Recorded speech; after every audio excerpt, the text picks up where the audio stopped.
नमस्कार मैत्रिणींनो, काव्यास किचनमध्ये तुमचं स्वागत आहे. तर आज मी बनवलेला आहे पालक डाळ, भात, भेंडीची भाजी, आळू वड्या असं सगळं जेवण बनवलेलं आहे. तर चला तर मग आपण सगळ्यात पहिलं पालक डाळ बनवायला घेऊया. तर सगळ्यात पहिलं मी तुरीची डाळ घेतलेली आहे, स्वच्छ धुवून घेतलेली आहे. त्याच्यात कांदा, टोमॅटो, परत पालक असं स्वच्छ धुवून कापून त्याच्यामध्ये टाकलेलं आहे. हळद, मीठ, 2 चम्मच तूप असं टाकून उकडायला ठेवलेली आहे, म्हणजे डाळ शिजायला ठेवलेली आहे कुकरचं झाकण लावून. तर आपण आता डाळ शिजवून घेऊया. डाळ इथे शिजलेली आहे बघा. असं तूप टाकलं ना डाळ एकदम मऊसूत शिजते. तर हे बघा किती मस्त अशी डाळ शिजलेली आहे. आता डाळीला आपण फोडणी मारून घेऊया. तर डाळीसाठी मी टोप ठेवलेला आहे, त्याच्यामध्ये तेल टाकलेलं आहे, जिरे, मोहरी, थोडीशी मेथीचे दाणे, हिंग,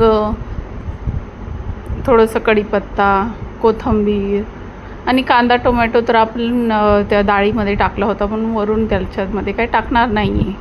तर आता हे बघा लसूण असं एकदम लाल होईपर्यंत परतून घ्यायचं आहे. आणि नंतर कढीपत्ता आणि इथे छोट्या छोट्या मिरच्या आहेत.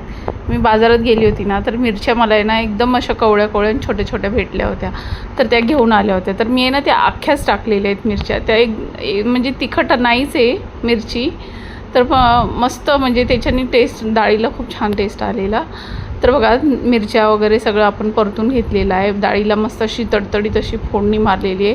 त्याच्यामध्ये डाळ टाकून घेतलेली आहे आणि बघा मस्त असं पाणी टाकून डाळ आपल्याला उकळायला ठेवायची आहे. तर आता इथं तांदूळ भिजवलेले आहेत, स्वच्छ धुवून घेतलेले आहेत तांदूळ, आणि त्याच्यामध्ये पाणी टाकून मीठ टाकून आपल्याला भात शिजायला ठेवायचा आहे. तर आपली इथं डाळ पण उकळते, मस्त आपला भात पण होतोय. तर आपण याला भेंडीची भाजी पण बनवायची आहे. पाहू शकता डाळीचा कलर किती छान आलेला आहे बघा. पालक डाळ, आणि आमच्या इकडे अशीच बनवतात पालक डाळ. कोण चण्याची डाळ टाकून पण पालक डाळ बनवतं, पण मी अशीच बनवते. तर इथं भेंडीसाठी कांदा वगैरे कापून घेतलेला आहे, आणि आता त्याला कांदा एकदम लाल होईपर्यंत परतून घ्यायचा आहे. भेंडी पण स्वच्छ धुवून पुसून कापलेली आहे. आणि आता कांद्यामध्ये मी त्या अख्ख्यावाल्या छोट्यावाल्या मिरच्या टाकलेल्या आहेत. तर खूप छान अशा मिरच्या होत्या. त्या बघितल्या तरच असं वाटतं की किती सुंदर अशा मिरच्या होत्या, एकदम कवळ्या. तर आता बघा आपला कांदा असा मस्त परतलेला आहे, त्याच्यामध्ये मिरच्या टाकून झालेल्या आहेत. आता त्यामध्ये भेंडी टाकायची आहे. भेंडी पण असं मस्त असं परतून घ्यायची आहे. आणि भेंडी शिजल्यानंतर त्याच्यामध्ये हळद, मीठ हे टाकायचं आहे. पहिलंच नाही टाकायचं आहे, कारण पहिलंच मीठ टाकलं ना तर भेंडीला असं पाणी सुटल्यासारखं होतं आणि ती अशी पचपचित होते भेंडी, मग ती चांगली नाही लागत. मग आता बघा भेंडी मस्त अशी शिजून घेतलेली आहे मी, आणि त्याच्यामध्ये मीठ टाकलेलं आहे, हळद टाकलेली आहे, आणि परत त्याला परतणार, आणि लास्टला मग मी थोडंसं शेंगदाण्याचं कूट टाकणार आहे.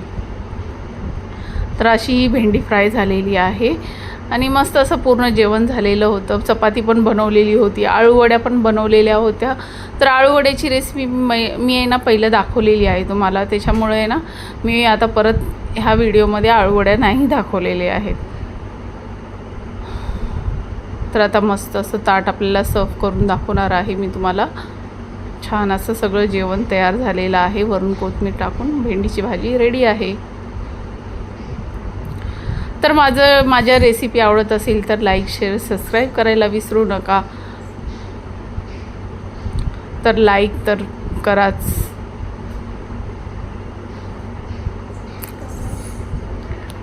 मस्त असं झालेलं आहे. भात पण आपला इथं रेडी झालेला आहे, आणि आवडलं असेल तर कमेंट पण करायला विसरू नका.